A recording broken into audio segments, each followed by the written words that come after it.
Welcome back অদ্ভুত গল্প YouTube channel. Thank you so much, thank you অদ্ভুত গল্পের সাথে থাকার জন্য। তো আমি চাইবো যে আপনারা এভাবেই আমাকে ভালোবাসা দিয়ে যাবেন, এভাবেই অদ্ভুত গল্পের সাথে থাকবেন। প্রত্যেকটা মানুষ অদ্ভুত গল্পের ঘটনাকে তারা সবাই শুনবে এবং মজা পাবে। আমি এটাই চাই, আপনারা যাতে গল্প থেকে আপনারা গল্প শুনতে যাতে আপনারা ভালোবাসেন, আপনারা বিনোদন পান, এটাই আমি চেষ্টা করব। তো চলুন, আজকের ঘটনাটা হচ্ছে আমার লাইফে ঘটে যাওয়া একটা ঘটনা বলবো। ছোট্ট একটা ঘটনা, বেশি বড় না, আমার ছোট্টবেলার ঘটনা বলবো। আপনারা সবাই জানেন যে গ্রাম অঞ্চলে দেখবেন ছোট ছোট বাচ্চারা পাঠশালায় পড়তে যায়। কোথায় পড়তে যায়? পাঠশালায়। তো আমি তখন ক্লাস 4-এ পড়তাম। আমার একটা ছোট্ট একটা বোন আছে, আর আমি আমার বোন দুজনে পড়তে যেতাম প্রত্যেক দিন পড়তে যেতাম। আর আমার মা রাতের বেলায় আমাদেরকে এগিয়ে নিয়ে আসতেন। তো আমার মা এগিয়ে নিয়ে আসতেন।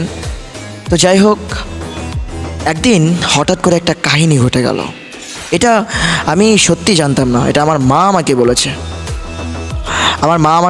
এই জন্য আমি জানি। এটা অনেক আগের ঘটনা। এটা সম্ভবত মেবি এটা মনে হয় 2008-9-এর ঘটনা, এরকম মনে হয় 2008 কি 9, আমার খেয়াল নাই, হবে 8-9 এরকম। তো যখন আমি ক্লাস 4-এ পড়ি তখন এরকমভাবে পাঠশালায় যেতাম প্রত্যেক দিন। তো হঠাৎ করে একদিন আমরা পাঠশালায় চলে গিয়েছি। আপনারা সবাই জানেন যে গ্রাম অঞ্চলে কিন্তু পাঠশালা থাকে, ছোট ছোট পাঠশালা থাকে, সেখানে বাচ্চারা পড়ালেখা করে। আমিও ঠিক একটা হুজুরের কাছে পড়তাম, আমাদের গ্রামের মসজিদে যে ইমামতি করতো তার কাছে পড়তাম। তার কাছে শুধু আমি পড়তাম না, গ্রামের অনেক লোকই তার কাছে পড়তো। হ্যাঁ, তা আমিও পড়তাম, অনেক দিন তার কাছে পড়েছি, সে আমার শিক্ষক। তারপর একদিন পাঠশালায় আমরা পড়তে গেলাম। তখন বাজে রাত, মানে যখন ছুটি দিবে, আমাদের প্রত্যেকদিন ছুটি দিত রাত 10টায়, 10টায় কি 9:30 এরকম ছুটি দিত। তো আমরা পড়তে আমার মা বাসায় একা, কেউ নাই। তো আমার গ্রামের বাসাটা একটু বাগান টাইপের, একটু মানে মনে হয়, মানে দেখলেই কেমন যেন ভয় ভয় লাগে, কারণ বাগান, চারিদিকে বাগান আর মাঝখানে বাসা, একটু রাতের বেলা একটু গম্ভীর পানা লাগে। তো আমার মা একা বসে আছে, কিছু একটা টেনশন করছে।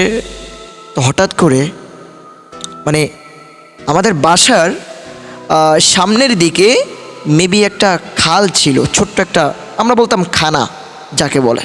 সেখানে অনেক ডাস্টবিনের মতো, মানে ড্রেন বলতে পারেন, সেখানে সমস্ত ময়লা আবর্জনা সেখানে ফেলানো হতো। তো আমার মা স্পষ্ট শুনতে পাচ্ছে যে ওই খালের ওই পাশ থেকে কে যেন ডাকছে, আমার গলা দিয়ে আর আমার বোনের গলা দিয়ে ডাকছে, আম্মু আম্মু আম্মু। যেমনভাবে আমি ডাকি, আমার বোন ডাকে, সেরকমভাবে ডাকছে।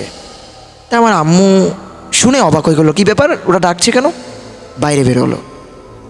কিন্তু পুরো আশ্চর্য ঘটনা যে মাত্র ডাক দিয়েছিল 3বার। জিনেরা কখনো 4বার ডাকে না, ওরা 3বার ডাকে। ওরা 3বার ডেকে থেমে যায়, কখনো 4বার ডাকে না। তো আমার মা, কে যেন বলেছিল আমার মাকে। তো যাই হোক, আমার মা শুনলো যে আম্মু আম্মু, একদম আমার মতো করে ডাকছে। আর আম্মু বলছে আরও একবার ডাকুক। দ্বিতীয়বার যখন ডাক দিল, আম্মু কোনো উত্তর দেয় না। তৃতীয়বার যখন ডাক দিচ্ছে তখনও উত্তর দেয় না। তারপর থেকে 3বার পর আর ডাক দেয় না, আর ডাক দিচ্ছে না। তখন আমার মা বুঝে ফেলে যেটা নিশ্চয়ই কোনো জিনের কাজ, খারাপ জিনের কাজ। তো যাই হোক, আমার মা আর বাসা থেকে বের হয়নি। আমার মা তারপর থেকে আর বাসার ভেতর থেকে বের হয়নি। তারপর পাশে আমাদের কাকির বাসা ছিল, আমার মেজো কাকের বাসা ছিল, তারপর আমার দাদির বাসা ছিল, সেখানেই গেল আমার মা। বাসায় কেউ ছিল না, আব্বুও ছিল না, এই জন্য আম্মু একা থাকতো। তো যাই হোক, আর সেখান থেকে আম্মু চলে গেল। তারপর আসলে আমাদের এই ঘটনাটা খুলে বলে। তারপর আমরা বুঝলাম যে এটা এই কাহিনী। তারপর থেকে আর আম্মু সাবধান হয়ে যায়, তারপর থেকে আমল করে। আর মেন কথা, আমাদের ফ্যামিলিতে যদি কেউ আমল নষ্ট করে দেয়, মানে আমল কম করে, তাকে এরকম সমস্যা করে। তো যাই হোক, আজকের এপিসোড আপনারা শুনলেন। আজকে কিন্তু আমরা ফাইনালি, আজকে কিন্তু কয় নম্বর এপিসোড বললাম জানেন? 35 নম্বর এপিসোড। তো আস্তে আস্তে আমি সত্যি কথা বলতে আমি ঘটনা, আসলে আমি টাইম পাচ্ছি না একটা ভালো ঘটনা আপনাদের মাঝে উপহার দিব। তো আজকের ঘটনা আমার মাথায় ছিল না, তো হঠাৎ করে এই ঘটনাটা আমার মনে পড়লো, ছোটোবেলার কাহিনী, সত্যি কাহিনী, সেটা আপনাদেরকে বললাম। তো অবশ্যই আজকের ঘটনাটা কেমন লেগেছে অবশ্যই কমেন্ট করে বলবেন। আর সবাই পাশেই থাকবেন, অদ্ভুত গল্পের সাথেই থাকবেন। তো এখন আপনাদের মাঝ থেকে বিদায় নিচ্ছি, ভালো থাকবেন সবাই, বাই বাই।